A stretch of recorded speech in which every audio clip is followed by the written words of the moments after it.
নমস্কার, আপনাদের সবাইকে স্বাগত। আমরা আগেই জানিয়েছিলাম ট্রাম্প আসার পরে অনেক কিছু হবে, আর মোদি ট্রাম্প জুটি আরও ভয়ঙ্কর। ভারতের প্রেসিডেন্ট নরেন্দ্র মোদি এবং মার্কিন প্রেসিডেন্ট ডোনাল্ড ট্রাম্পের মধ্যে ফোনালাপ সম্পন্ন হয়েছে।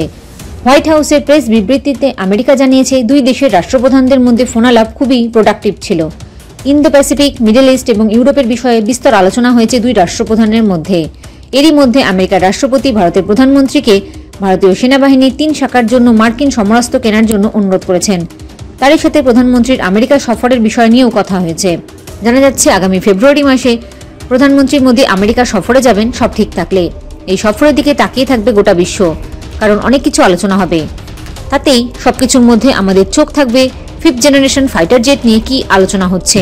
তারই সাথে চীন, বাংলাদেশ এইসব তো আছেই। অন্যদিকে আরেকটি খবর দিয়ে রাখি, আগেই বলেছিলাম 2025 সালে ভারত বিরাট ধামাকা করবে। ইতিমধ্যে শুরু হয়ে গেছে। এইসবের মধ্যে ভারত আবার নিষেধাজ্ঞা জারি করেছে। আগামী 30-31 জানুয়ারি পর্যন্ত উড়িষ্যার উপকূল থেকে সমুদ্রে 365 কিলোমিটার নোটাম জারি করা হয়েছে। এই সময় মিসাইল টেস্ট করবে ভারত। তবে কী ধরনের মিসাইল টেস্ট করবে জানা যায়নি। জয় হিন্দ, জয় জওয়ান, জয় কিষান।